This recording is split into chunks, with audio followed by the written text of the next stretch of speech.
নমস্কার, আমার নতুন একটি ভিডিওতে আপনাদের জানাই স্বাগত। দিনটা ছিল ২৬শে জানুয়ারি, অর্থাৎ প্রজাতন্ত্র দিবস। প্রতিটি ভারতবাসীর কাছেই এই দিনটি ভীষণভাবে স্পেশাল। আমিও তার ব্যতিক্রমী নই। তবে এই বছর আরও একটি কারণ যুক্ত থাকায় দিনটি আরও স্মরণীয় হয়ে রইল আমার মনের খাতায়। চলুন তবে আপনাদেরও সাথে নিই।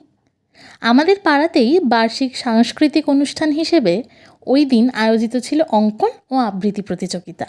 আর সেখানেই জীবনে প্রথমবার অংশগ্রহণ করতে চলেছে আমার এই খুদে সদস্য। আচ্ছা, বাবি আমাদের রেডি হয়ে গেছে। রেডি তো বাবি? হ্যাঁ রেডি। কি আঁকবি আজকে তুই? আজকে আমি বাটারফ্লাই আঁকবো। আচ্ছা ঠিক আছে। প্রথমে অর্থাৎ সকালে হবে ড্রয়িং কম্পিটিশন, দেন দুপুরে আবৃত্তির কম্পিটিশন। তো ও রেডি হতে হতেই ওর সাথে আপনাদের পরিচয় করিয়ে দিই। ও আমার খুড়তুতো বোন আয়ুষী চট্টোপাধ্যায়, তবে আমার আদুরে বাবি। আমরা পৌঁছে গেছি ভেন্যুতে। এটি একটি দুর্গা মন্দির। এই মন্দির প্রাঙ্গণেই অনুষ্ঠিত হতে চলেছে আমাদের আজকের এই প্রতিযোগিতা। আর এই যে প্রবেশপত্র দেখিয়ে বিভাগ অনুসারে নির্ধারিত কাউন্টার থেকে কালেক্ট করলাম drawing sheet. Okay, ready, all the best. ব্যাস, বাবিও বসে পড়েছে ওর বিভাগ অর্থাৎ ক এর নির্ধারিত স্থানে। প্রতিযোগিতাটি 4টি গ্রুপে ভাগ ছিল বয়স অনুযায়ী, বিভাগ ক, খ, গ এবং ঘ। প্রত্যেককে এখন ওয়েট করছে নিজেদের নির্ধারিত টপিকের জন্য, কারণ ওনারা এইমাত্র অ্যানাউন্স করলেন যে বিভাগ অনুযায়ী টপিক দেওয়া হবে। ব্যাস, এটা শুনে তো আমি একটু ঘাবড়েই গেছিলাম, কারণ ও তো নির্দিষ্ট একটা আঁকাই প্র্যাকটিস করে এসেছে। তবে এটাও ভাবছিলাম যে একদম ছোটদের হয়তো যেমন খুশি আঁকোই বলবে। যাই হোক, ক আর খ দুটি বিভাগকেই দিয়েছে যেমন খুশি আঁকো। টপিক পেয়েই সবাই শুরু করে দিয়েছে আঁকা। আর বাবিকে দেখুন, শুধু খুঁজে চলেছে দিদিয়া কোথায় আছে, তো নাকি ওকে ছেড়ে চলে গেল। আর আমি সমানে ওকে ইশারা করছি, বাবি আঁকা শুরু কর। আর ও আমার ক্যামেরা দেখে ভাবছে বুঝি পোজ দিতে বলছি, তাই কীরকম পোজ দিচ্ছে দেখুন। যাই হোক, আঁকায় মনোনিবেশ করেছে শেষমেশ। এবার রঙও শুরু করে দিয়েছে। বাকিরাও কিন্তু বেশ সুন্দর সুন্দর আঁকা ফুটিয়ে তুলেছে নিজেদের ক্যানভাসে। ইতিমধ্যে বাবির প্রজাপতিও কিন্তু বেশ রঙিন হয়ে উঠেছে। আর আঁকতে আঁকতে একেবারে নিজের সমস্ত মন এবং শরীর দুটোই দিয়ে দিয়েছে পেজের ওপর।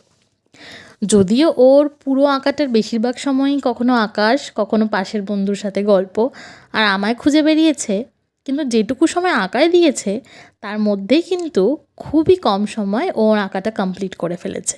এটা কিন্তু মানতেই হবে। এই যে ওর আঁকা অলমোস্ট শেষের দিকে, এখন চলছে শুধু আউটলাইন মার্কিংয়ের মাধ্যমে ফিনিশিং টাচ দেওয়া। ব্যাস, খুব সুন্দর রঙিন একটি প্রজাপতি বেশ সুন্দরভাবে ডানা মেলেছে ওর ক্যানভাসে। কেমন লাগছে আপনারাও জানাবেন কিন্তু। ওদের বিভাগে নির্ধারিত সময় ছিল 1.5 ঘন্টা, যার অনেক আগেই ওর আঁকা ডান। কিন্তু সময়ের আগে ওনারা সাবমিট করতে দিচ্ছিলেন না। তবে সে কথা তো আর বাবি মানতে রাজি নয়, তাই শুধু ইশারা করেই চলেছে, দিদিয়া আমার হয়ে গেছে। আমি বললাম যে আঙ্কেলদের বল, কিন্তু আঙ্কেলরাও কথা না শোনায় বেচারা বলছে দিদিয়া শুনছে না। অগত্যা আমি কি রিকোয়েস্ট করলাম যে ওর শরীরটা খারাপ, ওকে যেন একটু আগে বেরিয়ে আসতে অ্যালাউ করা হয়, কারণ কাল রাত অবধিও ওর জ্বর ছিল। তো ওনারা রাজি হলেন। ব্যাস, অমনি ব্যাগ গুছিয়ে আনন্দে বেরিয়ে এলেন আমাদের বাবি রানী। আঁকা ডান। এটা এখন খুলিস না, কি পেয়েছিস এটা? এঁকেছিস কেমন বল আগে? খুব সুন্দর এঁকেছিস তো? হ্যাঁ হ্যাঁ ঠিক আছে, তাহলে ফার্স্ট সেকেন্ড থার্ড কোনটা? ওকে, চলুন তাড়াতাড়ি বাড়িও ফিরতে হবে, কারণ স্নান খাওয়া সেরে আবার দুপুরে চলে আসতে হবে আবৃত্তি প্রতিযোগিতায়। এই যে আমরা পৌঁছে গেছি, আর প্রতিযোগিতাও শুরু হয়ে গেছে ইতিমধ্যে। প্রথমবার মাইকের সামনে এত মানুষের মাঝে আবৃত্তি করবে, তাই ও কতটা নার্ভাস ছিল জানি না, তবে আমি ছিলাম ভীষণভাবে। এর পরের টার্নই ওর। সো অল দ্য বেস্ট বাবি।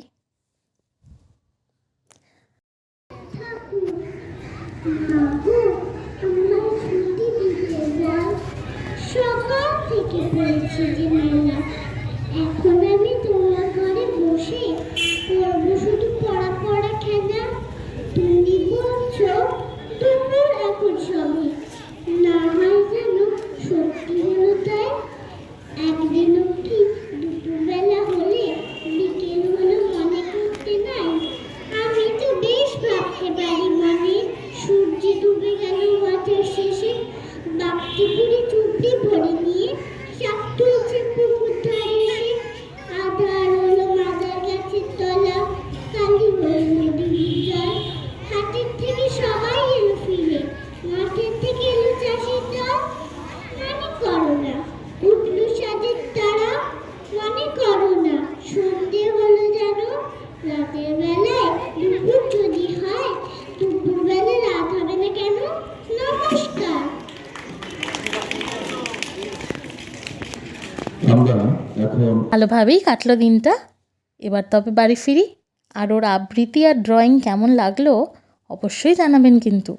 আমার সাথে সাথে বাবিও কিন্তু অপেক্ষায় রইল। তাহলে আজকের মতো টাটা। টিল দেন, দুগ্গা দুগ্গা।